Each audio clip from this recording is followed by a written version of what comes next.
spa is Lux Premier Aesthetic Med and Wellness App. Lux Premier, naisip ko kasi elegant, class, and then yung Premier, parang yung showing sa people na kahit simple lang yung clinic, class pa din. Then yun nga, bumabalik yung client dahil dun sa services namin, dahil kahit simple lang yung clinic namin, pero pwede namin naman maipagmalaki parang class na pwede namin i-offer sa mga tao, sa mga clients namin. What services are most popular among them? Usually, marami kaming services na pwede i-offer sa client. Pero binabalikan ng client namin is the massage, body scrub, and facial. Halos lahat naman binabalikan. Pero kasi since wellness and spa, so mas more sila on relaxing, kaya binabalikan yung massage talaga namin. And yung facial namin, since nurse esthetician ako, so yun yung forte ko. So yung mga staff ko is tinitrain ko na para mabigay yung services namin na para babalik-balikan kami ng client namin. What makes Lux Premier different from other spas in the area? Sa ngayon kasi ang dami na talagang ang dami ng mga spa, mga aesthetic clinic na lumalabas talaga. So, friendly competition na lang iniisip ko. Kasi yung iba kakilala ko naman, kaibigan ko din. So, bigayan lang din ng client. Parang tulungan na umangat, hindi maghihilahan, hindi magsisiraan. Yun yung gusto namin mangyari, yung mga kakilala ko na may-ari din ng wellness clinic. Siguro lang yung isa sa pwedeng para mapagmamalaki namin or pwedeng iba kami sa, is yung quality of services talaga. Hindi namin binapadali yung client na kahit affordable yung babayaran, kahit may mga promos, kahit ilang percent yung off niya, same pa din as a regular price yung matatanggap mong services dito sa amin. Bali po kung may mga services po kayo na wala po dito, ay kapag may mga hinahanap yung client na services na wala dito, nire-recommend nyo po sa Yes, oo. Referral system ang nangyayari sa amin na magkaka-save ng mga businesses. Referral system, kapag walang ganito, try mo may ganito, ganun, lang din. Give and take kaming lahat dito sa Olongapo. As liit lang natin dito so hindi kailangan mag-away-away, bigayan lang din. Who are your usual clients po?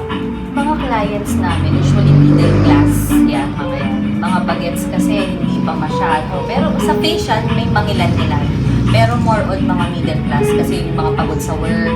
So gusto nila mag-pamper, gusto nila mag-facial, gusto nila magpamassage after work, gusto nila maganda yung mga nails nila, gusto nila magpa-check ng glutathione since may nurse kami dito. So we offer glutathione services din. And then we have, doctor's procedure. Kasi nag-a-assist ako sa isang plastic surgeon. So gumagawa kami ng ilong, liposuction, breast augmentation. So hindi lang basta clinic to ng pang-facial, pang-massage. Pwede rin kami dun sa other side ng pampa-beauty, which is the surgical procedures. So po, how do you make sure each guest or client receives quality service? Bali kami dito, meron kaming by appointment. So mas maganda na para hindi maghintay yung client, binibigyan namin sila ng time, pinapapili namin kung anong oras sila, and then magbubuk kami another na naman kung sinong client. Pero merong interval, merong pahinga din yung mga staff. May pahinga sila ng 30 minutes kasi usually after massage pagod yung mga staff, diba? So hindi pwedeng ipasok kung agad yung mga client, mag-aayos pa sila ng bed, magtitimpla pa sila ng drinks for the client. So kailangan nila magpahinga, uminom ng tubig. So may 30 minutes naman na grace period. So yun ang relax time nila para mabigay din yung best na services sa mga client, hindi pagod yung staff. Like katulad din sa patient, ganun din. Para yung time na yun may lalaan lang para sa'yo, hindi namin minamadali yung client. How long has Lux Premier Wellness Spa has been operating in Olongapo? Okay. Yung Lux Premier, 2 years pa lang to na sarili ko. Dati kasi nag-work ako as nurse esthetician sa isang aesthetic clinic din.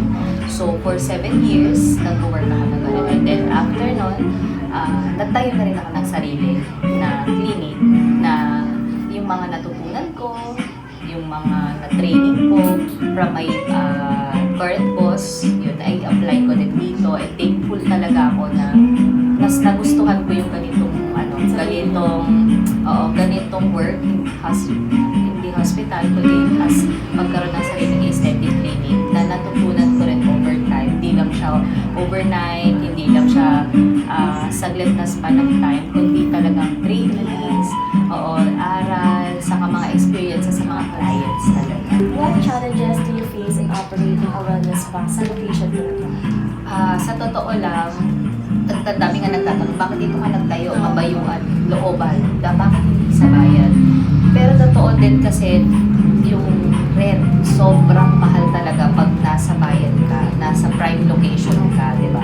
So, pag habang nagsisimula pa lang ako, hindi mo pwedeng i-take risk na agad eh. Kasi may papasahurin ako mga empleyado, papagawa pa ako ng mga ganito, bibili ng mga machines, bibili ng lahat ng mga gamit dito. Hindi naman biro yung gastos din kasi, di ba? So, yung may-ari kasi nung lahat is kaibigan ko. So, inopera niya ako na, baka gusto mo pang start mo lang, at least hindi ganun kataas yung rent, bakit hindi mo subukan? So, sige nga, subukan ko. Kasi sayang, gusto ko kasi talaga. So, gusto ko siya talaga. Hindi lang dahil lilibangan, hindi gusto ko talaga. So, yun yung mga struggle talaga. Yung number one talaga yung rent ng month. Hindi mo kailangan mo may sustain. Kailangan mo sustain yung makuha mo sa mga services, clients. And then, yung marketing sa social media dahil sa dami ng aesthetic clinic dito sa Olongapo, lalo na sa bayan, prime location, sa bayan, sa Magsaysay. So, struggle din talaga na paano yung mga client na nandun na is pupunta din sila dito sa mas medyo tago na lugar. Pero okay naman. Habang tumatagal, nagiging okay, nakikilala, word of mouth, na i-refer ng mga friends, yung mga kilala ko from hospital, uy, punta kayo dito, and di ba, I give discounts, yung mga ganun, referrals, promos, lagi kami, hindi kami nawawala ng promos talaga. Lagi may promos para, syempre, yung mga iba, hindi naman talaga lagi kasama sa budget nila to. So, para lang ma-relax sila, para ma-pamper sila, kailangan natin na reasonable din yung price nila. Pero, quality yung services na may bibili natin. What is Max Premier vision and mission? Bali, ang vision namin is talaga to give quality services sa mga client namin for a reasonable price. Kasi, yun nga, katulad ng sabi ko, hindi lahat is afford naman talaga or kasama sa budget nila, di ba?